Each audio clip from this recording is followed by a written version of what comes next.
Play of Dak Prescott, able to continue their momentum from last week's thrilling win against the Giants as they get set to take on the Bears in Chicago in an interesting game Sunday. Troy Aikman's been watching Dak play. Here's what he thinks.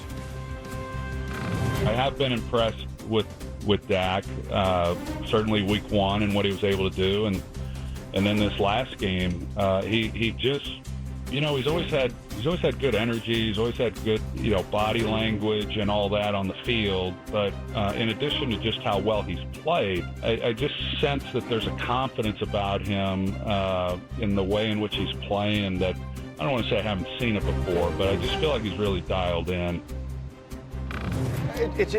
Dak Prescott's an interesting player. When you're the quarterback of the Cowboys, everything you do is so micro-scrutinized that I think sometimes we overlook the obvious. Like when he's healthy, he plays great and they win. When last seen healthy for an entire season, he was the runner-up for MVP. He's playing great again. And arguably, this is the best weapons he's ever had. And I think the difference is he has an established running back that when he first got in this league, we had a lot of respect for in Denver that kind of fell out of favor. But, Javonte Williams. But also now he has, an answer when you can't, when you double CeeDee Lamb and take him away. Pickens showed up a little bit. He still has to mature. And but Ferguson, he's able to really move the ball. This isn't a typical brand new head coach, right? Remember, Shotty was the coordinator, so he doesn't have to learn a new offense. So right. It's more nuanced than that. He can get into the minutia, the minute details of growing the package because he was in the same system last year. So the biggest thing for me when it comes to the Dallas Cowboys is their run game. If you go back to 2024, 5 of the 7 teams that made the playoffs in the NFC, they were top 6 in rushing.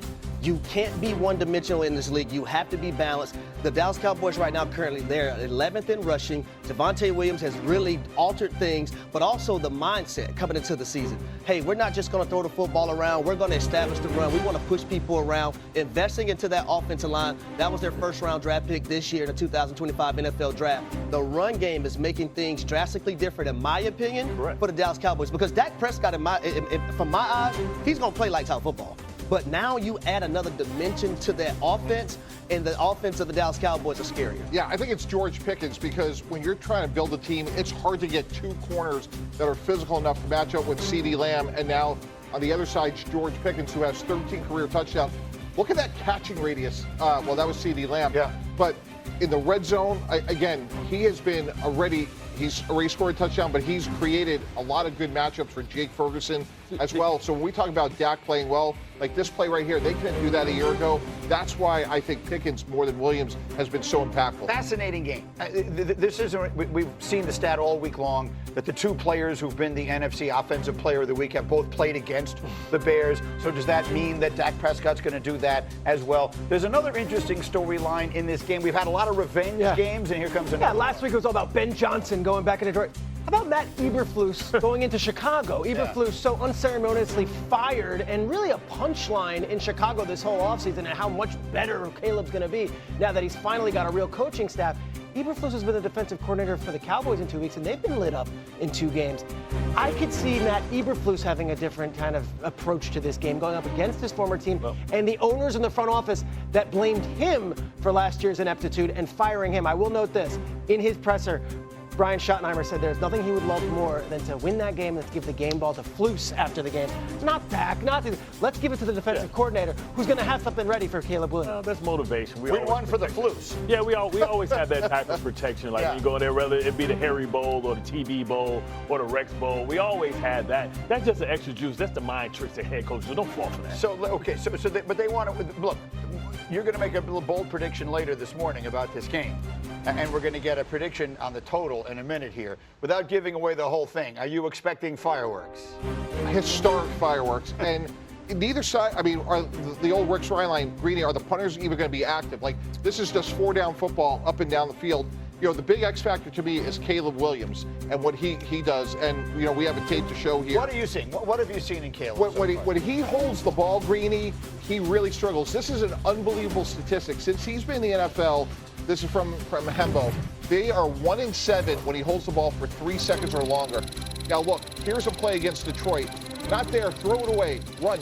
He's holding the ball, and he makes really bad decisions later in the down. This ball should have been picked off. You can't hold the ball against NFL defenders for 8 seconds. Here's another play. Again, 1 in 7 when he averages 3 seconds or longer. Play's not there, Greedy. His fundamentals break down, and he makes terrible decisions.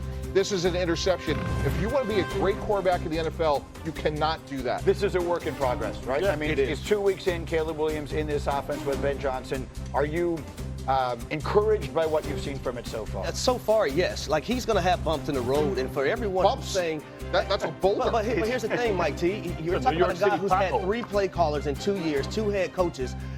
Strip everything that you've learned about the game of football from the quarterback position before getting with Ben Johnson. So you're going to have those moments. When you try to get an alcoholic to stop drinking, it doesn't happen overnight. It takes time. Yeah, absolutely. And if you're looking for a little more motivation for the Bears right now, we're just putting it up on the screen. We all like the Cowboys in this game. We'll see what winds up happening. Meanwhile, we'll do an entire more or less based on this game as well. Get me Mr. Fortenbaugh back here. It's brought to you by ESPN Sportsbook. Let's start with Dak Prescott's total. 4.5 passing yards. Joey going more or less? More. Prescott's been in the league since 2016. His career passing average is about 258 yards per game. So we're really not asking him to do a lot more here. Look at the banged up nature of the Chicago defense. Look at how they've been shredded throughout. Chicago will keep it competitive, which means Dallas will throw for 4 quarters, which means we'll go over the total. Okay, and then how about on the other side then? If the Bears are going to keep it competitive, is Caleb Williams going to throw for more than 1.5 passing touchdowns? This is also a more. The analysis lies in a different quarterback, Russell Wilson, who's been in the league since 2012 and played 218 career games. Last week's game against this Dallas defense was the best passing game of his entire career. That concludes my analysis. Okay, fair enough. And then finally, Mike T just touched on it. The total in this one is huge. 50.5. Which way do we go? More, but it feels so easy. It's starting to worry me. I do think Chicago will be able to run the ball early in this game. And if they do, they can grind the clock and keep Dallas off the field, which might give us a better opportunity to bet in game and go over. But the reality is I still think we soar over the total, so more. All right, if you agree with Joe's picks, we've made them into a parlay for Cowboys-Bears. You can parlay them and find them on ESPN Sportsbook app. Look for the more or less featured parlay on the homepage and in the parlay. Wow. So much for the Eberflus revenge. The Giants pull the upset on Sunday night. I'm going to go 25% because my son loves quarters, Greeny. He's 6 years old. Okay. But the reason why I'm picking this team in this matchup also is because their defensive line. Dexter Lawrence, Brian Burns, Kayvon Thibodeau, and also Abdul Carter. I do know when it comes to Steve Spagnuolo, he loves to send the blitz. Well, that blitz hasn't gotten home so much this season. And watching Malik Neighbors, no one on the Chiefs secondary can guard him. And Wan'Dale Robinson has been phenomenal as well, too. We've spent a lot of time this week talking about what's wrong in Kansas City. And the offense, it looks unimaginative. It looks slow. Old. It looks old. Overwhelmingly, its best play has been Patrick Mahomes running around and trying to make something happen. He's been their leading rusher in both games. What is the read on Kansas City's offense, Peter? That they have no spark, and that everything you're saying is accurate. And even the most fervent Chiefs fan would say this is not the Chiefs of old. It's certainly not the Chiefs of the Tyreek era, but it isn't even the Chiefs of last year. And what's really alarming is none of those wide receivers have stepped up with Rice and Worthy out. So Juju and Thornton, all these names we were told are going to have to elevate their games, they haven't been able to do anything. But the more alarming part, the running game. Yes, the numbers look like they've been running the ball well. That's because Patrick Mahomes has been running the ball well. Nothing out of Isaiah Pacheco, nothing out of Kareem Hunt. If you don't have a running game and you don't have a passing game, it's going to be hard to compete with the Ravens and the Bills this season. Right, but this week they have to compete with the Giants. And Right. look, the Giants got lit up by Dak and company last week. Bart, you host the talk show in New York, so you know this team well. How do you see this matchup? I mean, I'm waiting for this dominant Giants defense to finally step up and play that way. Like, they were able to get 3 sacks last week, but they've been giving up a bunch of points all season. This is a get-right game. You know, Russell For Wilson. Kansas City? No, for both teams, right? I mean, if this is over with, then we might be starting the Jackson Dart era, pretty soon.